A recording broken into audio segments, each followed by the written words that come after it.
people start out kind of not knowing what they're getting into, and then little by little they get hooked. If they don't get hooked on Dance With Me, then they'll get hooked on Searchin'. And then by the middle of the first act, when they hit on Broadway, they're hooked. On Broadway! If you haven't seen the award-winning Rockin' Smokey Joe's Cafe, here's what you've been missing. It was rock and roll. It was great. It was history. I would recommend our friends to come. It's great. You got to go see Smokey Joe's Cafe. Excellent. And the cast is sensational. Great fun. It was upbeat. You go out dancing and smiling. Smokey Joe's Cafe. Don't miss this smash hit that'll have you rocking in your seat.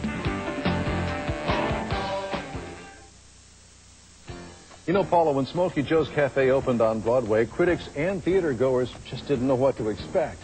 The writers, Jerry Lieber and Mike Stiller, weren't really famous. Even though their songs are. Exactly. But the title wasn't known, and the performers weren't stars. So what turned Smokey Joe's Cafe into a smash hit, heading to its 800th performance in New York City, at the same time that it tours the U.S. and performs smash hit engagements in London and Australia? Well, the simple answer is audiences. Audiences love this show and go back over and over. From the first preview in New York, people have simply gone wild, and the word they most often use to describe their experience is joy. In fact, one New York critic described it as 2 hours of pure joy, and that seems to be the reaction that most people have. Rock and roll! I thought it was great. Absolutely sensational.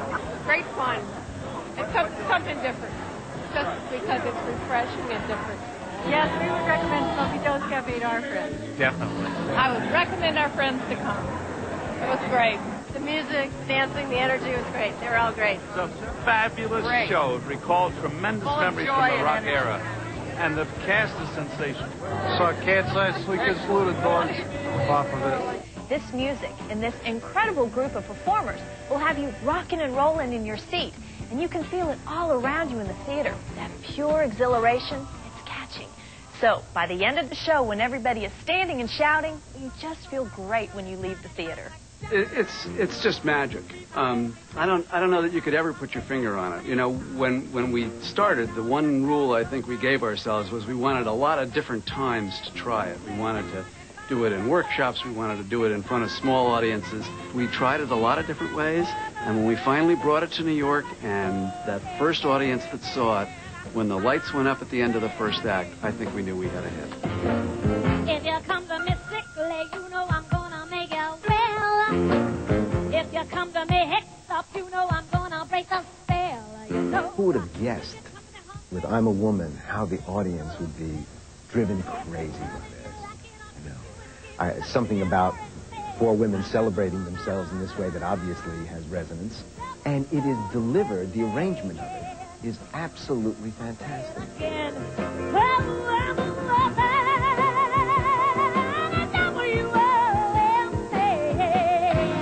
I just wanted to make sure that each woman got their say. I can stretch a greenback dollar bill from here to Kingdom Come. I can pay the numbers, pay my bills, and still end up with cash.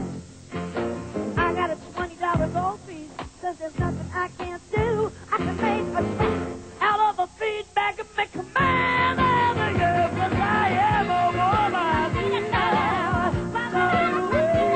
The shape of the vocal arrangement is designed to drive the audience crazy. So that by the time those 4 women start scat singing together and at each other, and the chords build and build and build until they all sing,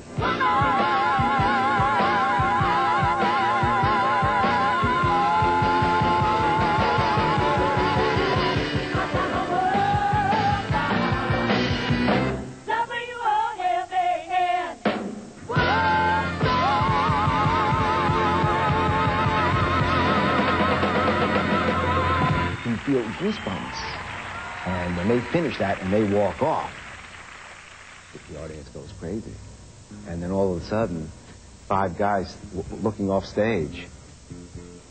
It becomes very funny. Oh, oh, there she goes. There she goes.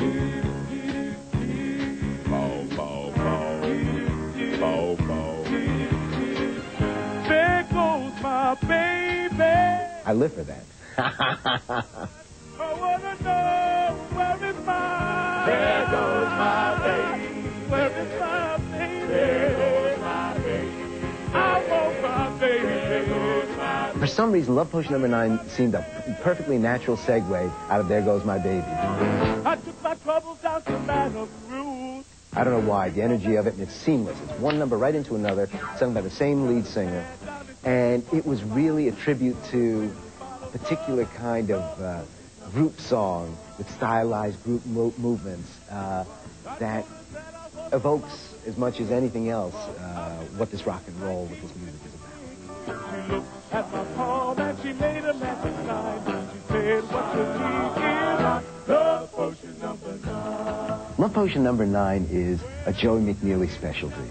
Love Potion is one of the songs I had to do a lot of research on. Because we wanted to go like for a four-top feel, Temptation kind of feel, and I wanted to get the essence of the era.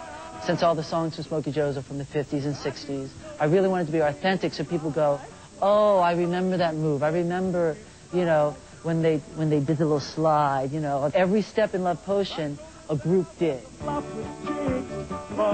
been this way since 1956.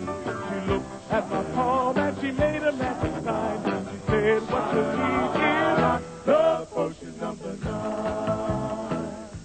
Stay tuned. We've got a whole lot of fun coming up with Smokey Joe's Cafe. Looking for the most exciting show direct from Broadway?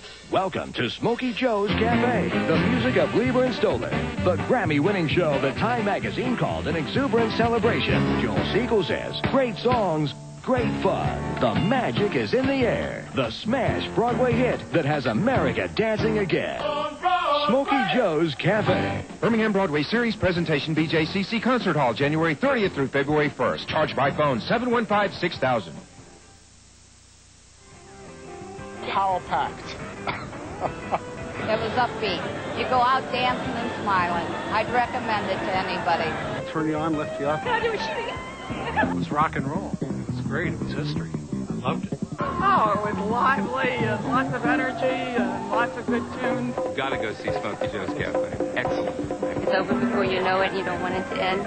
And I sit there and I think, how did I not know that they wrote this stuff? Well, every song that happened, it was like, they wrote that. Unbelievable. It's an amazing experience. Go buy a ticket to Smokey Joe's Cafe. It's a wonderful night of entertainment. Smokey Joe's Cafe is one hell of a good time. So we've heard from audiences, creative people, and rock and roll experts on the joys of Smokey Joe's Cafe. But it doesn't explain what a unique show this really is. Well, that's true, Paula, and since the show is really like no other, it might be worth taking a minute to tell you a little bit about exactly where it came from and what happens on stage. Well, I know that Jerry Lieber and Mike Stoller wrote an awful lot of hit songs. It's unbelievable. These two guys started when they were 17, and in fact, when they wrote Hound Dog, they were still so young that their mothers had to sign the contract with the record company. They went on to write hit after hit for Elvis, the Coasters, the Drifters, Peggy Lee, and Dion and the Belmonts. But this show is much more than just a concert. Absolutely. The director, Jerry Zaks, he's won 4 Tony Awards. That's Broadway's version of the Oscar. Right. Jerry Zaks and the choreographer, Joey McNeely, put these great hit songs together so that every song